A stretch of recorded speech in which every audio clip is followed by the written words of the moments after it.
tadi.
Ayam kena buka ke sebab atas tu ayam kering.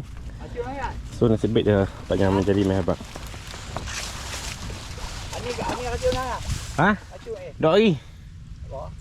Buka. Racun layu ah. Ha?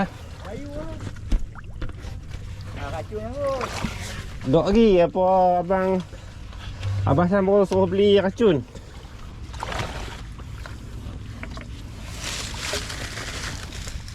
Lepas tu? Ada apa lagi bawah tu? Ayam masuk.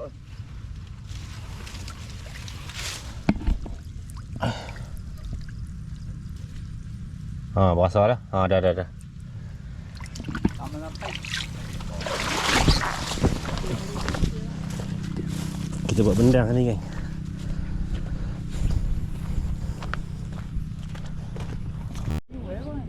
Tak tahu banyak mai Racun aku. banyak mai racun hadiah tu ni. Hadiah lumat habis lah. Kering habis lah.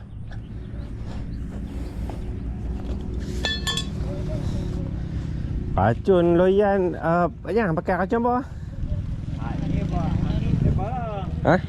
Ni Amin. Apa? Doyam mahal. Oh, mau dah ha. Amin. Tak apa. Amin.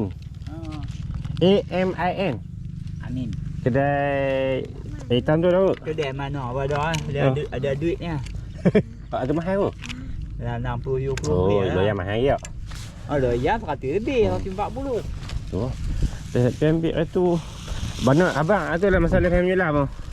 Dia kata ni hang kena racun dah ni. Kena racun ni. Hang main buah lu kutik-kutik dia dah. Bagi kata tu. Tak apa dan lah main racun itu. Elok lah ayak masuk bagi kata. Abang Hassan dah pesan dah suruh beli racun bagi dekat mak vampir dah. Siap. Dia duduk mana lah? Dia hospital, masuk hospital. Duduk hospital. Sakit kaki ke apa tak ada tu.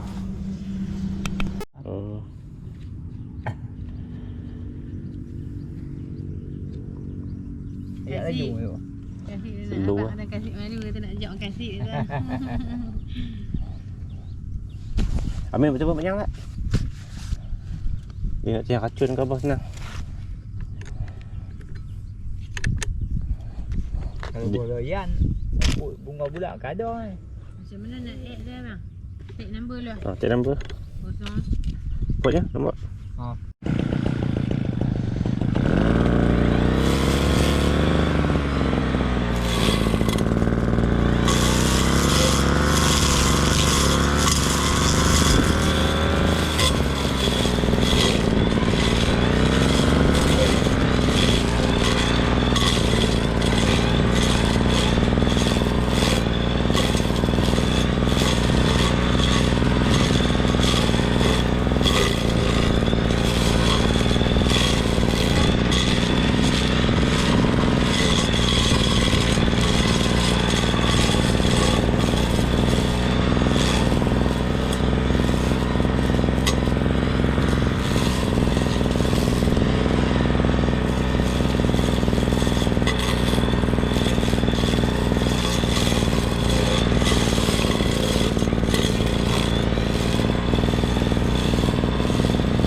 Ha? Tebal tengok dah. Tebal atas ni. Duduk tinggal milam ah. Dalam tanah lek ke? Ha? Tanah lek pula. Pula? Tak naik? Tak jawang tu tak tunggu tanah dua lu pergi di bawah ni dalam peluk bagi jalan peluk tak lu orang jangan lu. Tu dia. Apa dua lu. Nak peluk belakang peluk kali yang gitu kan. Ha? Tang ni apa tenggelam ke apa? Benih tu lah. Oh, tanah dia. Mama minta kunci nak ambil alat mama. Ah.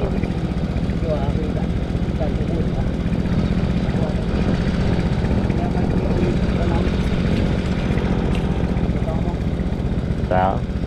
Tu naik dah ada kali kedua tu. Tanah. Oh, tanah. Saya naik.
Okey geng, jumpa lagi. Okey, kita dah sudah mission rumput batas. Kita dah buka ayang tadi dekat tiup masuk ayang tu. Lepas tu kita dah pusing bendang. So macam tu lah kita ini aktiviti kita untuk mission rumput, potong rumput yang tinggi-tinggi tu, supaya nanti dia dapat memudahkan untuk orang lain nak meracun ke, nak buh baja ke. So laluan dia tu taklah semua sangat dan tak takut pada tak takutlah sangat kepada binatang berbisa. So untuk kawan-kawan yang tadi kalau nampak kat sini, ni memang besar gila ni tu. Kau nampak tak? Nampak kepala dia tu. Memang besar gila dan panjang dia. Dia rasanya dia saling kulit kot dalam ni, kat kawasan dalam ni. So kita tak mau kacau dia. Kalau nampak sekali lagi, nampak tu. Besar gila ni. Memang besar ni, memang tor dah kalau cara-cara ni tu dari dalam tu. Oh, memang terkejut tadi. Okey, so bila keadaan yang cerah macam ni, so lebihlah saya lebih selamat lah untuk kita buat kerja dekat bendang ni. Okey, sebab bila kita jalan kita nampak lah apa yang ada kat depan kita. Tapi kalau kita tak mission rumput sebelum ni, memang dia rumput tu tinggi dan dia agak menyukarkan kita untuk lihat dengan jauh. So bila keadaan yang macam ni, kita rasa selamat lah. Sebab kita jalan, kita nampak apa yang ada kat depan kita. Okay geng, untuk video kali ni dah lain sikit. Kita main ke Bendang pula. Sebab kita tak sempat untuk pergi ke, kita tak sempat nak tengok hasil laut. Sebab hari ni pokok padi dah memula membesar dan kita perlukan untuk misi rumput, dan kita juga memerlukan untuk kita buat proses menyelam. So untuk selaman kita dah buat beberapa hari lepas, 2-3 hari lepas. So kalau korang tengok yang kosong-kosong ni kan, yang ni semua kosong ni. Ni yang jarang-jarang ni, semua kita dah selam, semua dah ada pokok. Nampak. So macam ni lah kelihatan dia. Okay, yang lain-lain semua dah okey. So alhamdulillah geng, selalu dekat laut je. So hari ni kita alih ke Bendang sikit. Okay, jumpa lagi. Kalau kata konten yang macam ni hampa suka juga, hampa boleh komen dan kita akan lebihkan aktiviti kat Bendang lepas ni. Sebab lepas ni kita ada proses untuk membaja, untuk meracun, semua lagi ada lagi. Okay, dan kita akan lagi main sebulan ataupun 11.5 lagi untuk main mission rumput lagi. Okay, jangan lupa like dan subscribe channel Kampung Kampung geng. Assalamualaikum, bye bye.